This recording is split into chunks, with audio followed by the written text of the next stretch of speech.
Hi, I'm John Barclay with AVI, and I'm here with an AC tech tip for you.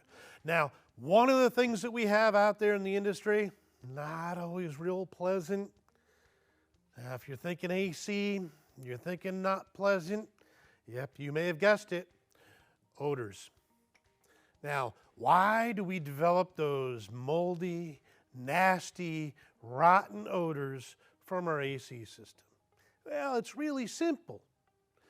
We've got a evaporator sitting there, nice and cool with hot air blowing across it. We've got all that condensation taking place. We get to our destination, we shut the vehicle off, we get out, we walk away. What just happened? Well, think about our system pressures. We just took an evaporator that in a lot of cases on a hot, humid day, we're trying to get that thing as close to freezing as possible without actually freezing. So we go from very cold, very wet to, boy, what's system pressure going to do now? It's going to equalize. And what's our outside ambient? Maybe 80, 90, 100 plus? We can be pretty hot. Now our pressures are probably going to be maybe 90 psi or so. Now that evaporator just got a bunch of pressure in it. It's nice and warm and still soaking wet. Now, it's in a dark box, no light, nothing to dry it out. What's going to occur? We're going to grow mold.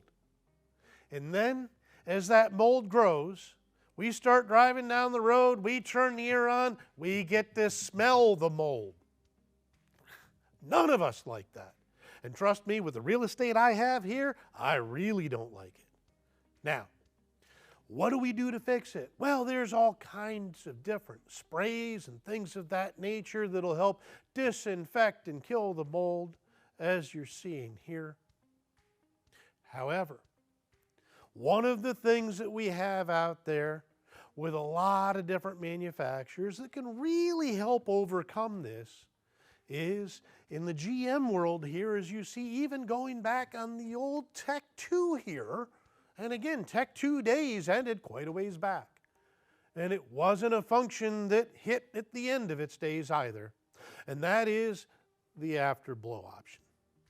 Now, the afterblow function, if we engage that option, what it's going to do when we go ahead and shut the vehicle off, it's going to run the blower motor for a period of time to dry the evaporator. It's brilliant. They're not the only manufacturer doing it. However, you've got to ask for it. In other words, we generally come from the factory with this feature disabled. I know, you're sitting there asking yourself, why, if we have this feature, does it not come already engaged?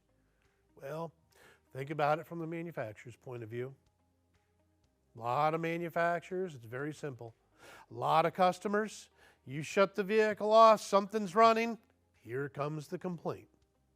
So, very simply, what we need to do is go in with the scan tool and engage this feature.